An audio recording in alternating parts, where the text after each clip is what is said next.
Haven't been on in a while. Still getting set up. Give me a second here.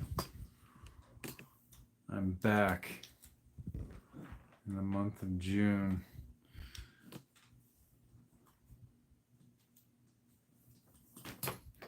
All right. Get another light on this here.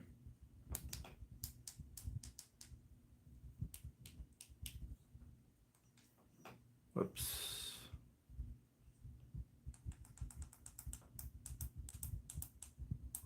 All right, that's better. Okay. So, thanks to anyone who joins me or watches this or, watches it later, joins me live, whichever. It's pretty late here. It's getting towards midnight. Usually I don't do videos this late, but this whole subject of the code of conduct is something I've been thinking about for months. And then, I was just texting with my dad, and, the conversation brought this up. So let's talk about the code of conduct. Most people don't know what the code of conduct is, and for good reason. So the code of conduct is a set of rules for members of the armed forces of the United States of America. So both enlisted and officer, everyone's legally bound to follow these. These were put into law, into the what's called here in America, the Uniform Code of Military Justice. So those are the laws that govern members of the military. And I'm trying to remember, I think perhaps even civilians working for the military. I can't remember. But anyway, definitely members of the military, active duty, reserve, whatever. So anyway, I don't want to drag my feet too much verbally. So basically, this was put into law in 1955. It was during the reign of, well, not the reign, I should say the butlership of President Eisenhower, because all our presidents are butlers. It's something we need to remember as a group. So anyway, 1955, this was put into place. It was put into place after the Korean War. So before 1955, there were no rules for prisoners of war. This code of conduct is rules for if you're a member of the U.S. Armed Forces and you get captured, you become a prisoner of war, you're required to follow these 6 rules, these 6 articles of the code of conduct. So before this code of conduct was implemented in 1955, the rules of being a prisoner of war were very vague. There was nothing formal. You were basically just expected not to betray your country. But that's very vague. And people before that period, people were tried. American soldiers, sailors, whatever, Marines, were sometimes tried for things that they'd done while prisoner of war, but there was no standard. So it was basically, just about how the military court ruled about their conduct that may or may not have, been subversive to their country while prisoners of war.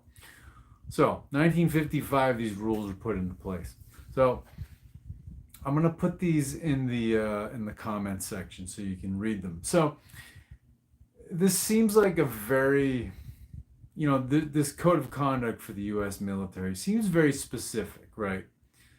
And it only has really that one use, is to, govern the conduct of members of the U.S. Armed Forces. Well, the reason I'm making this video, I think this code is actually very universally applicable, especially living in times like we're living in right now. Because the divide and conquer game right now is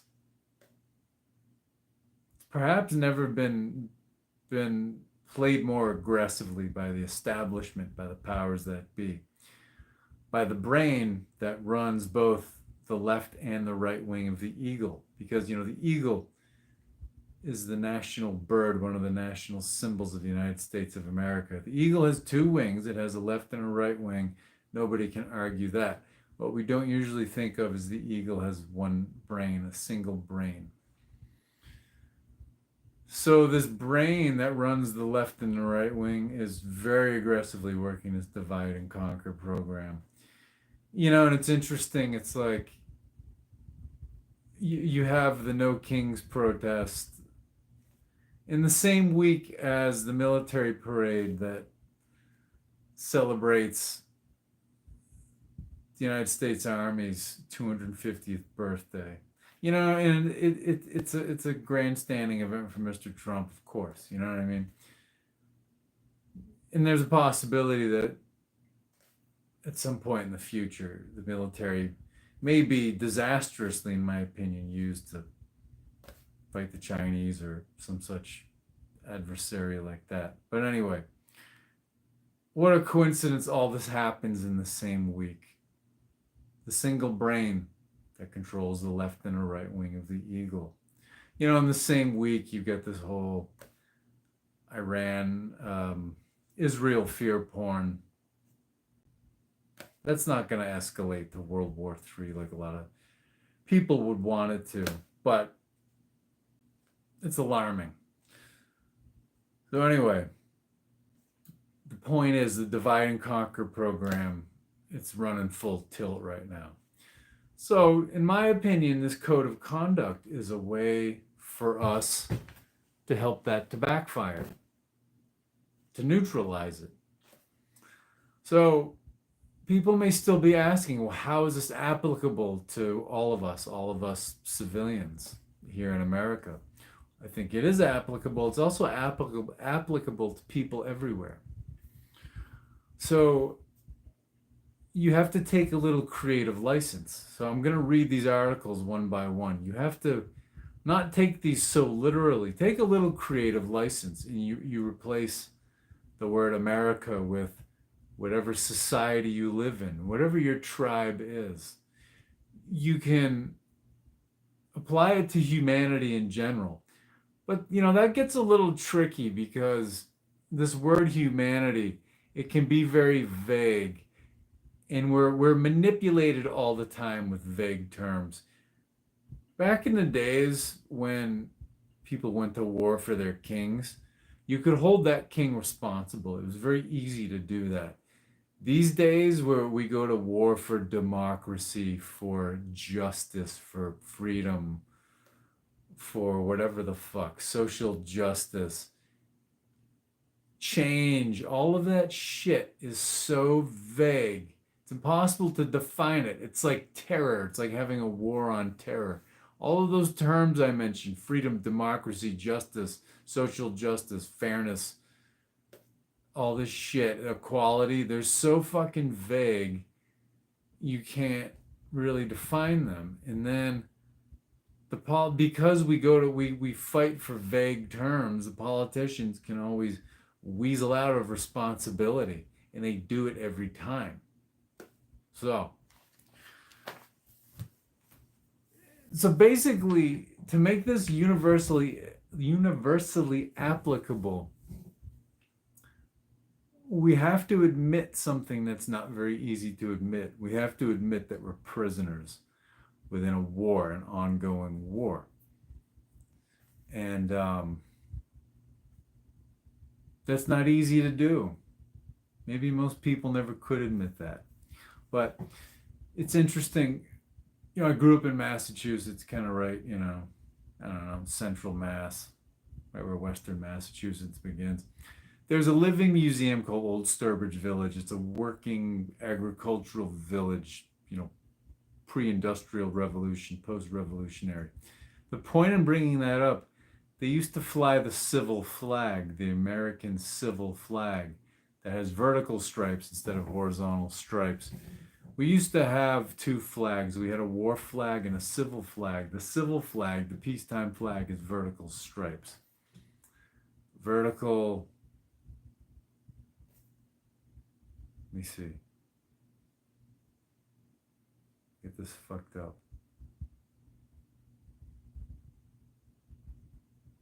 Yeah, so yeah, vertical stripes and the colors were inverted. Yeah, that's right. The star, what was it?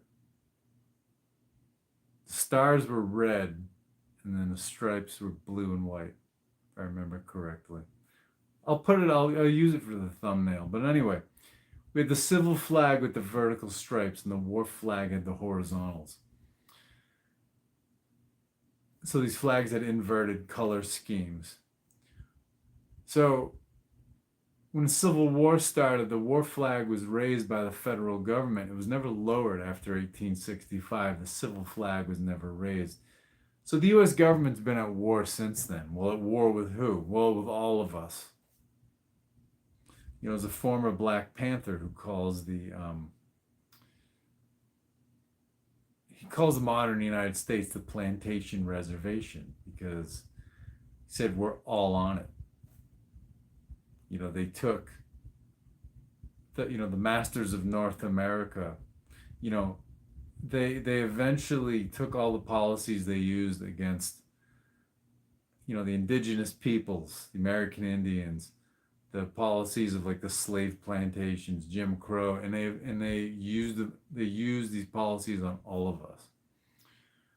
So in my opinion, yes, I think the US government has been at war with people since the end of the Civil War. And so, and yeah, when you look at the mainstream religions, like the institutions, and I'm not talking like local, you know, parish priests or church, what do they call them? Church pastors. I'm not talking about local level people, but the higher up institutions.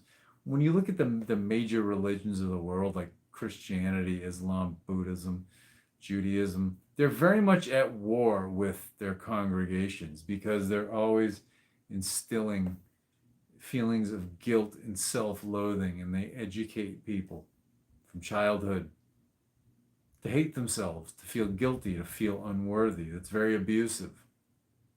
That's a form of psychological warfare.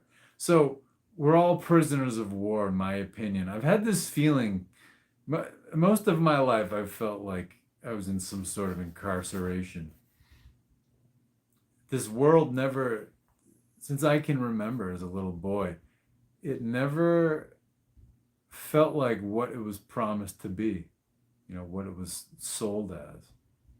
So anyway, with this code of conduct, living by this, applying this to anyone on this planet, we can use this to not be divided and conquered, because this is something that happens to prisoners of war. When somebody's a prisoner of war, when you have a group of prisoners of war, the captors will always try to divide this group. They want to mentally break down the prisoners of war, turn them against each other, turn them against their country. Now,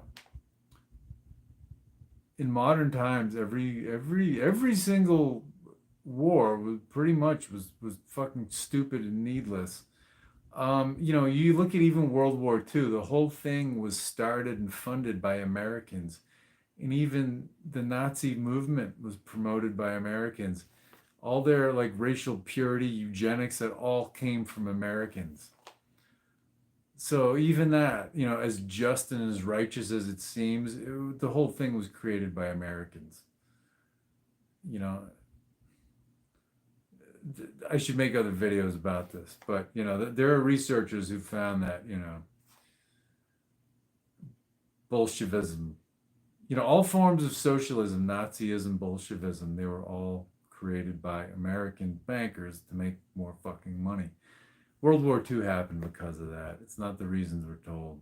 So they're all useless. You know, the only time the US military actually protected this country was the War of 1812. So yeah, even though this code of conduct comes from the military, it's still applicable and it can still be very useful. It's all a matter of perspective. You know, life is like a kaleidoscope. You twist it and change the angles, you get a whole new picture. Just like astrology. So anyway, let's look at these articles of the code of conduct. Like I said, I'm going to put these in the comments section so you can read them if you're a more visual person, because, you know, I am kind of droning on here. So, yeah. First article of the Code of Conduct. I am an American, fighting in the forces that guard my country and our way of life. I am prepared to give my life in their defense. So it said, I am an American. Well, you don't have to say American. You can say, I am an Argentinian. I am an Irishman. I am a Frenchman. I am a Canadian. Could be anything. Could be, I am Germanic. I am Celtic. Whatever. Identify your tribe, because again, we need tribes. You say humanity, that's so fucking vague. We need ethnic groups. The only thing that prevents racism is having an ethnic identity. People have been saying this forever, and it's absolutely true. But political parties and religions like to break down that ethnic identity. So, yeah. It's like I always say, I'm not white, because I'm not. I have ethnic identities. You know, the word white, the word black, it's, white is for pale skinned rednecks who have no culture. Black is for dark skinned rednecks who have no culture. So, anyway, you identify your group you're part of. I am whatever the group that you identify with, fighting in the forces that guard my country and our way of life, blah, blah, blah, blah. I am prepared to give my life in their defense. We all need to have things we're ready to die for. Otherwise, we can be pushed around easily. So that's the first article. Article 2. I will never surrender. This is important. I will never surrender of my own free will. If in command, I will never surrender the members of my command while they still have the means to resist. We don't feel like we have any power, but we have all the power. Churches, all kinds of organizations used to promote boycotts. Boycotts get shit done. When's the last time you heard anyone talk about a boycott? You never even hear like a Bernie Sanders talk about boycotts because he needs money from fucking giant corporations. The guy's like, he works for the drug companies. He gets more money from drug companies than anyone. I'm not singling him out. None of these people ever suggest boycotts because it'll hurt their bottom line because they won't get the donations they need because they don't make their own money. It's like, government politicians, they learned everything from the religions. They don't make their own money. They suck it off of other people. So yeah, we have all kinds of means to resist. Things just like that. You cut the money off, they're fucked. Another big part of resisting is just not believing the bullshit, not falling for the fear. So, never surrendering. This is very important. In my own, in my short experience, with, the military and the federal government, my few years doing that, I learned that if you want to conquer the world, all you have to do is offer a nice retirement plan. People's hearts, minds, characters can be corrupted and overthrown by a fucking retirement. It's like, you look at the war on terror, how useless that was. The invasion and occupation of Afghanistan. These guys, got their pensions going back to that fucking place over the course of 20 years. No, we just left one day. It's like we learned how to be glorious, heroic losers in Vietnam. And we stuck to that. But I put on my suit and got to be a hero and I got my pension. Well, it's like, well, fuck that. So yeah, you want to corrupt and overthrow people's hearts, just offer them a pension. Well, that's a form of surrender. You might be going out and playing hero and getting wounded or killed, but you're still surrendering to the establishment. So that's an important one. Article 3. Let's keep this moving. If I am captured, I will continue to resist by all means available. I will make every effort to escape. I will accept neither parole nor special favors from the enemy. So real quick, that word parole. Parole was, once upon a time, people would be taken prisoner during war. You could promise your captors that if they set you free and allowed you to return home, you would not rejoin the war. If you rejoined the war and they captured you again, then you would be executed automatically, because that was part of the terms you agreed to. If they offered you to let you go home, you had to agree that you would not rejoin the fight. And if you did, you acknowledge that you would be executed for doing so. So that's what this word parole means. It's an old word. It's like if you get released from prison, you commit a crime, you go back. Same kind of deal. So yeah, okay, so that Article 3, if I am captured, I will continue to resist. Well, we've all been captured. We were born captured. It's very applicable. I'll make every effort to escape. Well, short of leaving your body, there's really nowhere to escape to completely on this planet, but you can make adjustments to your life in order to make very productive escapes. One of them is like just unplugging from the media. Because again, the eagle has a left and a right wing, but it has one brain.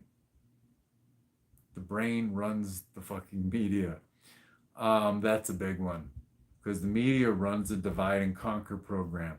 So again, we're all prisoners of war, this war on humanity that for 5,000 years, the priesthood and the rulers have been waging against us. We were born into it.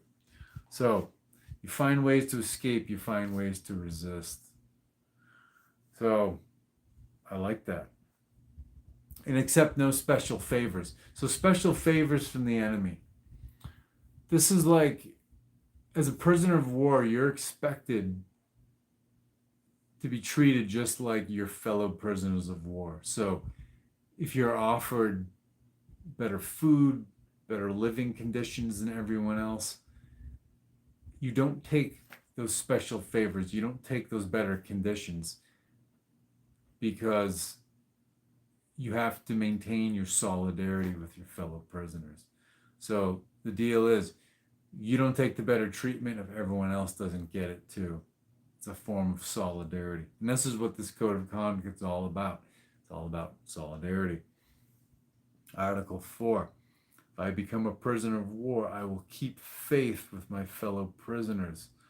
I will give no... Oh God, my handwriting's so terrible. You know it, Dad. I will give no information nor take part in any action which may be harmful to my comrades. If I am senior, I will take command. I will not. If not, I will obey the lawful orders of those appointed over me, and I will back them up in every way. So, if I am senior, well, yeah, we're all equal under the law, but nobody's equal to anyone else. So what's the point in me saying that? Some people find themselves in positions of leadership. Some people are natural leaders. Some people have a talent for that. Some people have more experience, and so they can set an example. They can provide leadership very spontaneously. So yeah, nobody's equal to anyone in their abilities. So there will always be leaders. People will sort of stumble into it. So, it's with this one, it's basically, it goes back to solidarity, but you're acknowledging that you may not be the leader in a group. And this one is basically about put your ego aside. If somebody is more qualified to set the example, to be the leader, to give orders, if and when it's necessary. You say take a natural disaster, right? Where people get left hanging out to dry, because you take like Lahaina in Hawaii, Los Angeles, the mountains in North Carolina. FEMA left people to hang out for dry. FEMA, in my opinion, is a creature of the big developers in America.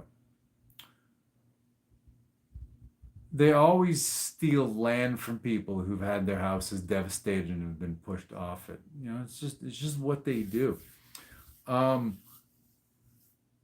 FEMA and these developers cook up plans to do land grabs. So in any given local area, there's already a plan in place. If there is somewhere with sought after land that someone wants to develop and there's a natural disaster, they know how they're going to get in there and grab the land. If they can't grab the land, they know how they're going to make it difficult for people to go back to their homes so that they can grab it. So this is how this is applicable. So, like in a situation of a natural disaster, there are people who naturally take charge. So it's like maintain your solidarity with them, cooperate with their leadership, and get through it. So yeah, if I become a prisoner, I will keep faith with my fellow prisoners. Again, solidarity. Don't sell out your fellow prisoners, your fellow citizens, your fellow tribesmen, whatever, to the establishment, to some, dickhead politician or philanthropist who's acting like they're going to save you and they're going to get you to backstab each other and turn on each other, which they've done very successfully, especially in the last 10, 15 years here in America. So yeah, that's Article 4. Article 5, should I become a prisoner of war, I am required to give name, rank, service number, and date of birth. I will evade answering further questions to the utmost of my ability. I will make no oral or written statements disloyal to my country and its allies. So instead of your country and its allies, your fellow human who lives down the street from you, in your town, in your country, your state, your ethnic group, whatever, right? So don't sell them out. A great example of this was the whole COVID scamdemic, lockdown period. In the really hardcore states, they had snitch lines. Like when Tim Walz was governor of Minnesota, he had a fucking snitch line. So if someone left their house to put out their trash, you could have the cops descending on your house, asking you questions. This was real bad in Australia. People couldn't leave their house for anything, and they were getting snitched on by their neighbors. If you ever wonder, why Anne Frank was sold out by, the Dutch people who were her neighbors in Amsterdam during World War II, well, just look at COVID. We see exactly how that happened. There are people who would have put us who didn't get the Jabberwockies onto cattle cars to be sent to camps for unvaccinated people. If the government had told them to do it. Some people would become cannibal headhunters if the media and the government told them to do it. So yeah, we see how all that happened. It's funny. I have a good friend who was living in Australia until 2022, 2023. He was an American, he was just there on tourist visas, and he'd leave the country and go back, and he was there for quite some time. And the Australian government told him, you can either get your shots and stay here, you can leave for good, or you can stay in the country by getting arrested and taking to COVID camp. So each state in Australia had COVID camp that they're taking people to for not getting their shots. So yeah, we see how it happened with Anne Frank.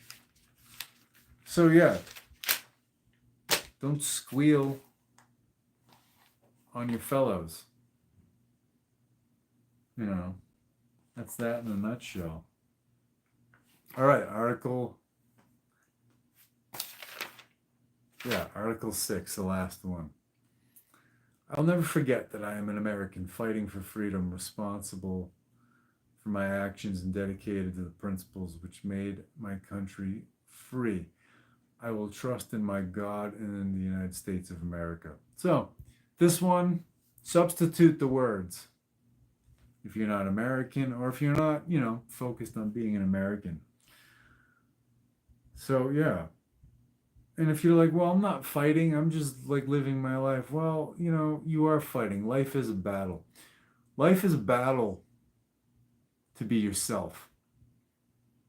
In the Germanic mythologies, where they say those who die in battle go to Valhalla, those who die in sickness and childbirth go to the underworld. This was not literal. So it wasn't about you're going to go to some heavenly paradise if you die in warfare. It's symbolic, it's allegorical.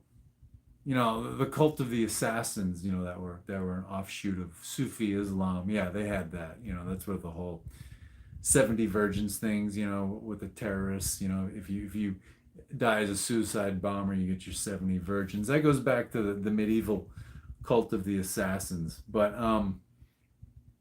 dying and going to Valhalla, that was the battle you died in was in your life.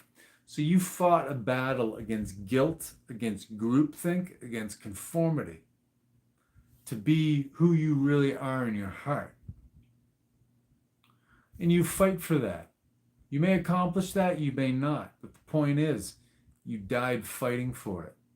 You died living your life to make that a reality. And that's what brought you to the heavenly realm. That is what brings you beyond the cycle of reincarnation, gets you out of the cycle of reincarnation. You become a celestial being. There was a saying that the French Templars back in the Middle Ages used to use, when somebody had lived that way, they would say, he's shown as a star. Because through his own efforts, through his courageous fight in the battle that is this life and this struggle to really be yourself, he raised himself up to the stars to be a celestial being. It's like the ghost, the Force ghost in Star Wars. That's what, Yoda and Obi-Wan and, Darth Vader, Qui-Gon, they'd all pulled that off and they became those blue Force ghosts. They became immortal. So that's what the whole Valhalla thing's about. So, that's the fight we're all in. So, yeah. And, another thing with this code of conduct, I tell people, it's like, make it about your local area, maybe about your country, about your tribe. Always remember, though, that everyone else's tribe is in the same situation yours is in. They're part of the human family, so don't get divided from them by the establishment. But if a tribe is doing some crazy shit to your tribe, you may have to protect it through any means necessary. So yeah, I think that's about a half hour. That's pretty much everything I wanted to say about that. But yeah, think about it. Look up the code of conduct, read it, reflect on it, meditate on it, and see what you think. Thanks for you guys who tuned into this. Have a nice one. Talk to you later. I do want to make a video about how we are living under the same stars as we were around March, April 1861. That was the start of the U.S. Civil War. And the inspiring message in that video will be, don't show up for the Civil War. Because those stars made people think that in the entirety of human existence, there are only 2 points of view you can adopt. And that you must fight people who adopt a different point of view. It's ridiculous. It's like in elections here in America, where we have this two-party system. Every 4 years, we vote on whether we'd like to be shot to death or hanged to death, and we get angry at people who choose the other one. They're horrible alternatives. So, yeah. Divide and conquer. All right, that's enough.